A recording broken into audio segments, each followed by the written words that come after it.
서울 강동구와 세종시를 연결시켜주는 서울 세종 고속도로. 서울 안성 구간은 2022년 12월에 개통 예정이었는데 한 차례 연기되었다가 다시 연기되어 2024년 중반에 개통 예정이라고 합니다. 2022년 현재 세종시의 인구는 38만, 2040년까지 80만을 목표로 하고 있습니다. 이거는 경부고속도로와 중부고속도로 사이에 만들어지는 새로운 고속도로, 첨단 ICT를 활용한 스마트 하이웨이로 예상 제한 속도는 시속 120km지만 시범 구간에 한해서 시속 140km까지 낼 수 있을 것 같습니다. 왕복 4차선으로 계획되었던 일부 구간을 현재 왕복 6차로로 확장하는 사업계획 변경을 추진 중이라서 전체 구간 왕복 6차선짜리가 될 것 같습니다.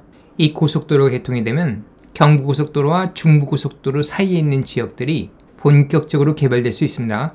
무엇보다도 이 라인을 따라 SK 하이닉스 반도체 클러스터가 들어오죠. 무려 120조짜리 이 고속도로 개통되면서 고속도로 진출이 용이한 경기도 광주, 용인시, 그리고 지금까지 개발에서 소외되었던 안성시 등이 큰 혜택을 입을 것 같은데 오늘은 위성 지도를 보면서 좀 더 자세하게 알아보도록 하겠습니다. 이곳은 서울 강동구, 서울 세종고속도로는 강동구에서 시작합니다. 나들목 이름은 강동 IC, 강동 IC가 생길 곳은 바로 여기 서울 고덕 강일 공공주택지구 앞에 있는 센터 근린공원 근처.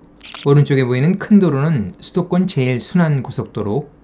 이 도로를 따라 남쪽으로 쭉 내려가게 되면 중부고속도로와 이어지게 됩니다. 그러니까 앞으로 여기에 서울 세종고속도로까지 지나게 되면 남쪽 지방으로 통하는 우리나라의 근간이 되는 고속도로 2개가 바로 이 지역을 지나게 되는 겁니다. 강동IC 위로 한강 교각이 하나 건설 중인데 이 다리는 고속도로용으로 서울 세종고속도로를 북으로 이어서 구리를 지나 포천까지 이어줍니다. 그래서 세종 포천고속도로라고도 하는데 구리와 포천 구간은 이미 완공이 되었습니다. 오늘 얘기할 구간은 서울부터 세종까지이므로 여기서는 서울 세종고속도로라고 하겠습니다. 이 지역은 서울 강남의 후광을 얻고 도시가 확장하면서 신도시가 생기고 있는 지역입니다. 하남, 미사, 풍산, 신장, 가밀지구, 위례, 그리고 3기 신도시인 하남 교산지구까지 바로 여기 있죠. 서울 세종고속도로는 이렇게 이어지고 여기에는 나들목이 2개 생깁니다. 아까 얘기했던 강동 IC 그리고 초이 IC. 초이 IC 앞으로 큰 도로가 하나 보입니다. 바로 수도권 제1순환고속도로. 여기에 분기점이 만들어지고 이 두 고속도로를 갈아탈 수 있게 됩니다. 이름은 서하남 JC. 이 지역은 이미 온갖 지하철 노선 연장에다가 GTX 신설 같은 철도 교통 교제를 만끽하고 있는 지역입니다. 그래서 고속도로가 뚫린다고 해서 집값이 들썩인다든가 이 지역 주민들의 삶이 비약적으로 나아질 것 같지는 않습니다. 하지만 남한산성을 벗어나 남쪽으로 내려가면 얘기는 완전히 달라지죠. 서울 세종고속도로는 남한산성 밑을 터널로 뚫고 지나갑니다.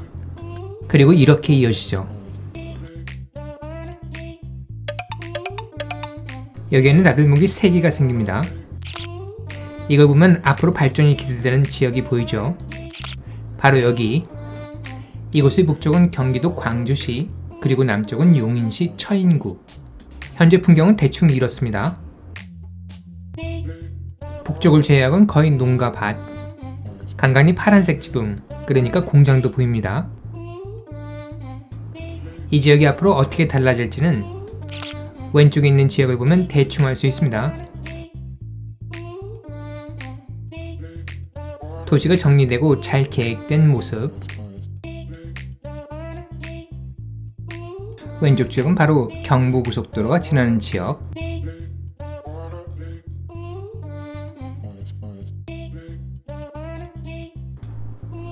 여기에도 IC가 2곳 있습니다. IC 이름만 봐도 알 수 있죠. 이 지역은 판교. 이 지도에서 오른쪽 위에 있는 파란색 부분이 그 유명한 판교 테크노밸리.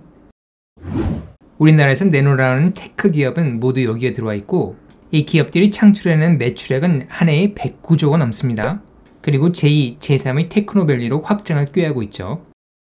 여기는 판교 외에도 분당, 용인 수지, 죽전, 동백 같은 성남시와 용인시의 핵심 지구들이 경부고속도로 축을 따라 쭉 이어지는 지역입니다.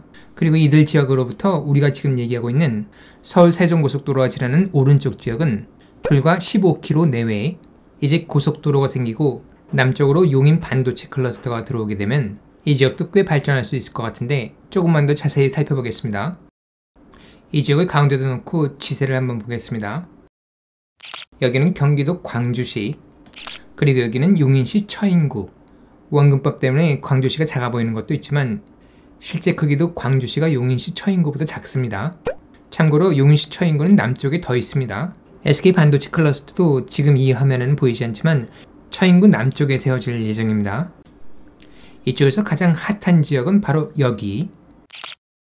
이곳이 중요한 이유는 첫째, 서울 세종고속도의 나들목이 무려 3개나 생기는 지역이고, 둘째, 서울과도 비교적 가까운 거리에 있으며 하남, 위례, 판교, 분당, 용인 같은 비교적 시가가 높은 지역하고도 가깝다는 점, 특히 일자리가 많은 판교랑 아주 가깝다는 점은 주거지로서 개발할 때 메리트를 갖는 부분.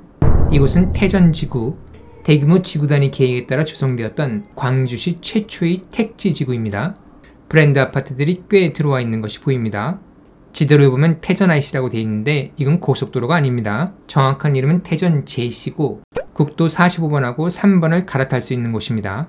왕복 4차선하고 6차선으로 되어 있는 도로들로 가다 보면 옆에 길이 많이 나 있기 때문에 고속도로처럼 별도의 나들목이 필요한 게 아니라 그냥 나오면 되죠. 태전지구의 위치는 바로 여기. 보시는 것처럼 태전지구는 분양 입주가 완료된 상태, 태전지구와 아래로 연접해 있는 것은 고산지구인데 이쪽도 분양은 끝났고 2024년 입주를 앞두고 있습니다. 2022년 12월 현재 이 지역의 30평대 초반 아파트의 시세는 5억 내지 6억, 예를 들어 태전 아이파크 84 타입의 경우 용적률 229%의 2017년 완공인데 2021년 10월에 7억 4천으로 최고점을 찍고 지금은 실거래가가 5억 내지 6억으로 나오고 있습니다. 태전, 고산지구의 가구수는 1만 3천, 인구수로 잡으면 최소 3만 이상인데 현재 경기도 광주의 인구수는 전체 40만 정도, 그러니까 광주시 거의 10% 남짓되는 인구가 이 지역에 모여 살고 있는 겁니다. 민주주의 사회에서는 인구수가 가장 중요한 요소, 인구가 많은 쪽에 사회적 기반시설이 더 많이 들어올 수밖에 없습니다. 그래서 지금은 정비되지 않은 주변 환경으로 인해서 다소 불편하더라도 시간이 지나면서 나아질 것 같고 이 지역이 경기 광주의 발전축이 되지 않을까 하는 생각도 드는데 변수가 하나 더 있습니다. 바로 철도 노선. 경기도 광주시를 관통하는 노선이 바로 경강선. 이 철도는 경기도 월곤역 그리고 강원도 강릉역을 이어주는 노선입니다. 경기도와 강원도를 잇는다 하여 경강선. 이 철도가 중요한 이유는 바로 판교를 지나기 때문. 경기 광주역에서 열차를 타면 판교역까지는 불과 13분밖에 걸리지 않습니다. 2029년이 되면 삼동역은 모란역을 지나 수소로까지 연결될 예정입니다. 이 지역 주변으로는 이미 고속도로가 3개나 지나가고 있습니다. 남쪽으로는 수도권 제2순환고속도로 22년 3월 최근에 개통되었는데 이곳에는 포곡 IC가 있습니다. 그리고 그 밑으로는 영동고속도로가 지나가죠. 이곳에 있는 나들목 이름은 용인 IC. 그리고 수도권 제2순환고속도로와 영동고속도로를 갈아탈 수 있는 곳이 서용인 JC. 그리고 서울 세종고속도로가 새로 생기니까 이 고속도로를 수도권 제2순환고속도로, 영동고속도로와 이어주기 위해서 각각 분기점이 생길 겁니다. 오른편에도 고속도로가 있습니다. 바로 중부고속도로, 그리고 근처에 있는 나들목은 광주 IC와 곤지암 IC, 고속도로와 철도망을 쭉 나열해보니 이 지역의 잠재 가치가 보입니다. 이 지역은 제4차 수도권 정비계획 공간구조 구상에 의하면 이런 이름이 붙여졌죠. 생태 관광 휴양벨트. 이 지역에는 에버랜드가 있고 화담숲이 있습니다. 생태 관광 휴양벨트라는 이름에 딱 맞는 시설들이죠. 새로운 역과 고속도로 IC들이 생기면 그것들을 이어주는 교통망이 정비되고 확충될 수밖에 없습니다. 경강선 연장, 경기 광주시 순환도로망을 추진하는 것은 좋은 예가 되죠. 그래서 이 지역을 대규모 택지지구로 개발하면 좋을 것 같은데 걸림돌이 하나 있습니다. 위에 있는 이 강은 한강, 천만 서울 시민의 식수원이 되는 곳이죠. 그래서 보호할 필요가 있는데 경기도 광주시 전체와 용인시 처인구 일부는 바로 이 한강수계와 가깝기 때문에 수도권 정비계획법에 의해 자연보전권역으로 지정되어 있습니다. 우리가 얘기하고 있는 이 지역은 자연보전곤역, 그리고 그 얘기는 이 지역이 신도시 같은 대규모 택지지구로 개발되기는 쉽지 않다는 의미, 대규모로 큰 그림을 갖고 개발하기가 어렵기 때문에 이 지역은 앞으로 난개발 문제가 가장 큰 골칫거리가 될 겁니다. 그리고 그것은 출근 시마다 혼잡한 동네 도로를 빠져나오면서 매일같이 10분, 20분을 더 낭비해야 될 수도 있고, 학교, 주민센터, 우체국, 마트, 은행 같은 곳이 조금 멀리 떨어져 있을 수도 있다는 얘기. 그래서 이 지역을 주거지로 생각하고 있다면 경기 광주역 근처 같은 역세권 도시개발 사업을 할 때 아파트를 분양받거나 단독주택 용지를 분양받는 것이 좋겠습니다. 이런 걸 모두 감안했을 때 경기 광주에서 가장 각광받을 지역은 바로 삼동역과 경기 광주역 주변, 그리고 이건 아파트 가격에도 고스란히 반영됩니다. 예를 들어 삼동역 근처에 있는 우남퍼스트빌 84 타입은 용적률 175에 2004년 준공, 그러니까 거의 20년이 되어가는 아파트인데 2021년 10월 6억 9천 최고가를 찍은 후에 하락 추세긴 하지만 그래도 실거래가로 6억대 정도를 사수하고 있습니다. 그리고 경기 광주역 근처에 있는 이편한세상 4단지 아파트는 용적률 191에 2016년 10월 준공인데 2022년 2월에 최고가 8억 6천을 찍었습니다. 자, 이제 경기 광주는 이 정도로 정리하고 남쪽으로 더 내려와서 SK 용인 반도체 클러스터와 안성시를 한번 보겠습니다. SK 용인 반도체 클러스터를 보기 전에 먼저 우리나라 반도체 산업의 메카가 될 지역부터 가보겠습니다.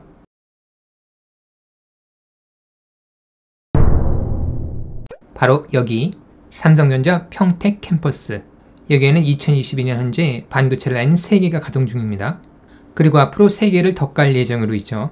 여기서 일하고 있는 사람들은 삼성전자 임직원이 1만 명, 그리고 협력사 및 건설사 직원이 6만 명, 그리고 여기가 그 배후 주거단지가 되는 고덕국제 신도시.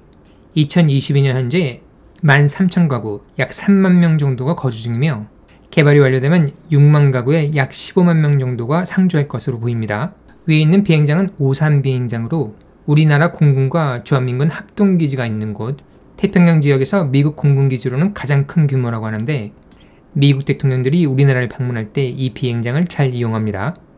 삼성 반도체 공장은 하늘에서도 아주 크게 보이기 때문에 세계 반도체 산업에서 우리나라가 중요한 생산 거점이 되고 있다는 사실을 그들에게 각인시켜주는 역할도 하죠. 삼성전자 평택 캠퍼스처럼 혈맹을 바탕으로 한 우리나라와 미국과의 공생관계를 잘 보여주는 지역도 흔하지 않습니다. 반도체는 옛날로 치면 도자기와 같은 역할을 하는 것으로 최첨단 기술의 총화이자 전략 물자, 반도체는 우리나라의 근간이 되는 산업으로 수출 비중 무려 20%, 국내 총생산에서 약 8%를 차지합니다. 그리고 그러한 반도체의 최대의 생산기지가 있는 곳이 바로 이곳 평택, 그리고 이곳에서 멀지 않은 장소에 SK 반도체 클러스터가 들어오게 됩니다. 바로 여기, 직선거리는 불과 26km 내외.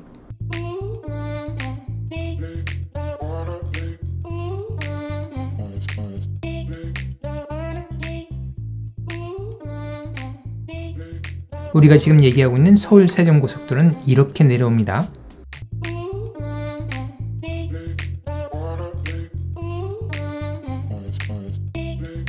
나들목이 생길 위치는 용인시 처인구 원산면, 바로 여기.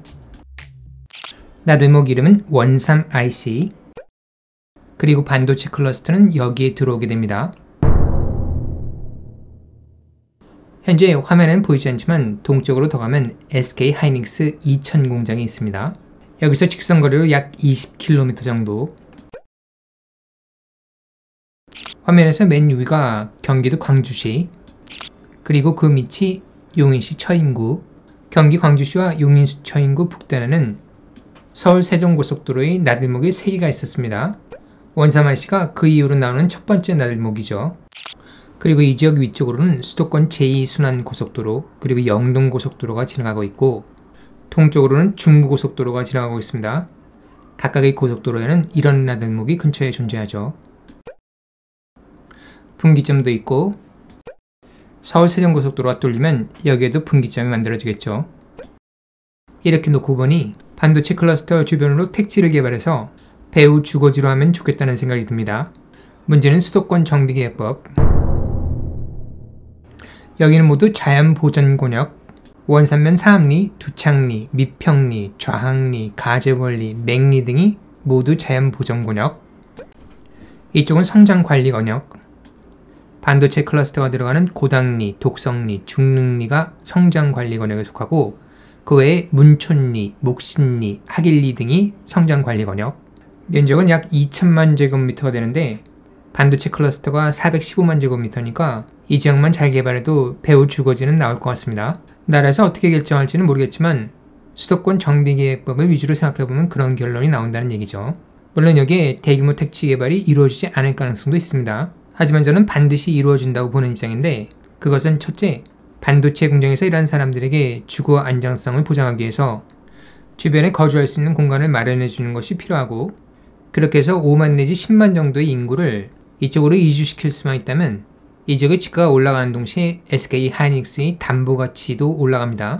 그리고 나서 20, 30년 후에 이쪽 공장에서의 생산력이 한계에 부딪혀서 확장을 해야 될 때 조금 남쪽으로 내려와서 저렴한 땅을 찾아 공장을 지으면 기존 공장이 이미 담보 가치가 많이 올라가 있기 때문에 자금 조달하기도 쉽고 이 지역에 이미 수만 명의 반도체 인력이 상주하고 있을 테니까 인력 수급에도 상당히 용이해집니다. 이렇게 해서 반도체를 중심으로 지역과 지역이 연결되면서 반도체 벨트가 만들어지는데 이 벨트가 성공해서 남쪽으로 깊이 내려가면 내려갈수록 그 지역의 핵심 거점 도시들을 만들 수 있기 때문에 국토 개발 차원에서도 굉장히 중요한 전략이 되는 것입니다. SK 용인 반도체 클러스터가 꼭 성공해서 회사와 회사 임직원들이 부유해지고 이 지역에 토지를 갖고 있는 분들도 부유해지고 우리나라도 부유해졌으면 좋겠습니다. 자, 이제 고속도로 라인을 타고 좀 더 남쪽으로 내려가 보겠습니다.